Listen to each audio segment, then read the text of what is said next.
The way to break a spell off of you is to simply pray and ask the Holy Spirit, Holy Spirit of God, would you please undo any spell that is over me? When the Lord taught me how to undo a spell, I had prayed and asked if there's anything defiling my spirit. I was praying, and I just asked, is there anything defiling my spirit?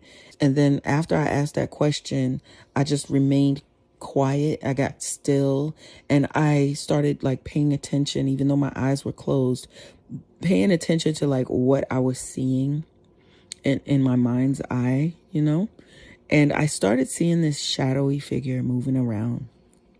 And it looked like a creep, like some kind of creep was creeping around. And I realized that it was a demon. So that was the Holy Spirit answering my question that I had a demon in me at that time. And so I asked the Holy Spirit, how do I get rid of it? And the Holy Spirit gave me instructions. And then I followed those instructions and I got, that came later. But right now, I was still in that prayer. And so, after the Holy Spirit gave me the instructions on how to get rid of the unclean spirit that was in me, I asked, Holy Spirit, is there anything else? And then the Holy Spirit told me, yes, you have a spell over your head. So I asked the Lord, how do I get rid of the spell? And the Lord said, you just ask the Holy Spirit to undo it. And so then immediately I prayed, Holy Spirit, would you please undo the spell that's over my head?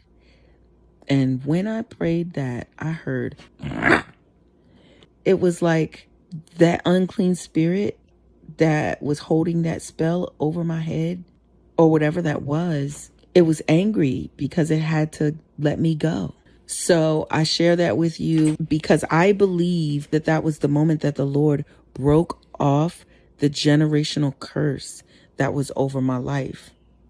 The Lord let me know later on that someone had put a curse, a spell over my mother and all of her descendants, all of her children, like basically pretty much wishing all of us would be deleted and just never have any good thing happen for us. Like just our whole lives, everything be taken from us, even our children type of thing. Right. And it was just, really horrible.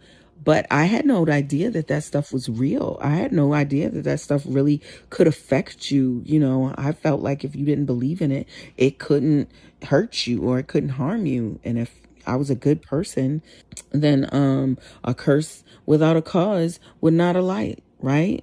And I always try to be the best person that I can be. But guess what? That thing was on me. It was real. God had let me know that it was there. And that's how you break off a spell, any spell that's on you. And so I would suggest that everybody pray this prayer. Like, because you never know what hater from your past went to some tarot reader, palm reader on the corner and paid some money to curse you just because they're evil and hateful and they're mad because you're pretty and you got big boobs. Who knows? God told me one time somebody was jealous of me just because of my boobs. People be jealous over the dumbest stuff, things that you can't even, it wouldn't even cross your mind. People are jealous of. Okay. So, and like anybody can go to one of these little palm readers, tarot readers. That's you seen them in the neighborhoods. They got the neon signs, palm readers and this and that. Anybody can walk in that door with a little bit of money, $50, $75, $125, $150, $200, and get a whole curse put on you or your children just because you're smart or your children are smart or you got a good marriage or whatever. You don't know why haters hate. Okay. It's not even our business. We're not getting down low like that, stooping to their level. We just break it off and keep it pushing. Okay. All right. God bless you.